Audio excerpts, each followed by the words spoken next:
Bien, en esta tarea vamos a utilizar una hoja de cálculo para construir las sucesiones elementales de los primeros 100 números naturales, los primeros 100 números pares, los primeros 100 números impares, los primeros 100 cuadrados perfectos y los primeros 100 cubos perfectos.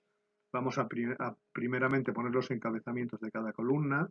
En A1 escribiremos los números naturales que representamos por n. En B1 los números pares que los representamos por 2n. En C1 los impares que representamos por 2n-1, según donde empecemos queremos representarlos y cómo los números impares se pueden representar por 2n-1 o 2n+1. En D1 los cuadrados perfectos, que los escribimos como se escribe más o menos en la hoja de cálculo, ¿no? Que es a través del acento circunflejo francés, que es como se escriben las potencias generalmente en los lenguajes que utilizan una sintaxis matemática. Y por último los cubos, que escribimos n al cubo, ¿no? De manera como hicimos con los cuadrados. Vamos a coger todas estas celdas y vamos a llevar la alineación al centro, y estos encabezamientos vamos a ponerlos en negrita y subrayados. Y ahora sin más construimos los números. Las sucesiones. Vamos a A2. En A2 escribimos 1. Damos al Enter y vemos que en A2, fijaos aquí, esta barra se llama barra de fórmulas, y cuando seleccionamos una celda nos dice lo que hay dentro de ella, ¿no? Pues fijaos, ahora voy a A3 y en A3 meto el signo igual, que es la manera de decirle a una hoja de cálculo que calcule, que opere lo que nosotros le digamos, y vamos a decirle que coja lo que hay en A2, es decir, A2 más 1.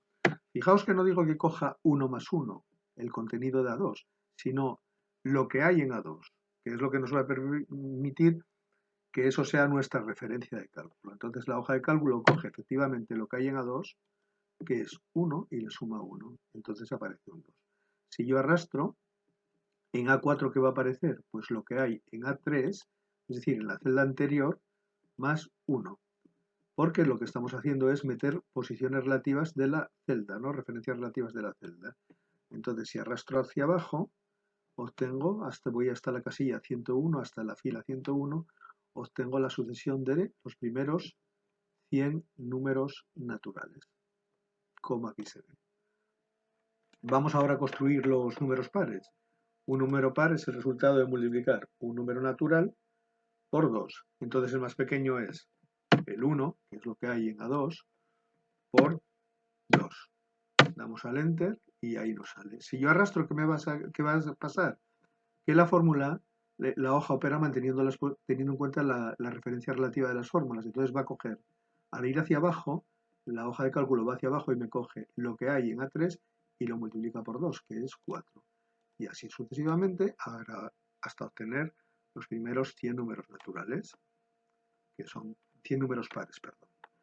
Para los impares, ¿qué hago? Pues bien, un número impar es de la forma 2 veces n menos 2 veces un número natural menos 1. Luego el más pequeño va a ser,